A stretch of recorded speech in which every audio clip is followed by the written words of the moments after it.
آپ بس فائل تیار کر دیں اور فائل بس اسی دن پیش کریے گا جس دن مقابل کو یقین ہو کہ آج بس اسے سزا ملنے والی ہے۔ ہماری طرف سے اس کی آزادی ہی اس کی سزا ہے۔ ایاز میرال کو کہتا ہے کہ جتنے پیسے تم اس کھٹارا گاڑی کو ٹھیک کروانے میں لگاؤ گی، اگر تھوڑے سے اور ایڈ کر لو تو نئی گاڑی آ جائے گی۔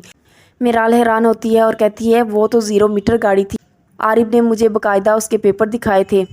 ایاز کہتا ہے اگر تمہیں میری بات کا یقین نہیں ہے تو لو مکینک سے خود بات کر لو اور پوچھ لو، وہ یہ کہہ رہا ہے کہ اس گاڑی کے کوئی 12-13 لاکھ بھی دے دے تو غنیمت سمجھو، تمہارے اس چلاک ہسبینڈ نے تمہیں بیوقوف بنایا ہے۔ میرال کہتی ہے میں نے سوچا بھی نہیں تھا کہ اتنا گھٹیا پان کرے گا وہ۔ ایاز کہتا ہے میں نے اس سے یہی کہا ہے کہ اس کھٹارا کو بیچو اور اس سے جان چھڑواؤ، بلکہ تم ایسا کرو کہ لون لے لو بینک سے اور نئی گاڑی نکلوا لو۔ میرال کہتی ہے میں لون کیسے اتاروں گی، میں تو جاب لیس ہوں۔ ایاز کہتا ہے پھر ایسا کرو، تمہیں جب جب گاڑی کی ضرورت پڑے تم بلا جھجک مجھے کال کر لینا، میں ہی تمہیں آؤں گا لینے، تمہیں پریشان ہونے کی ضرورت نہیں ہے۔ اور ہاں تم نے زیورات کے لیے بینک میں لاکر لے لیا؟ میرال کہتی ہے نہیں، میں تمہارے ساتھ ہی جاؤں گی۔ ایاز کہتا ہے چلو ابھی چلتے ہیں۔ میرال کہتی ہے نہیں، ابھی امی ڈاکٹر کے ہاں گئی ہیں، 2-4 دن تک کچھ کرتی ہوں۔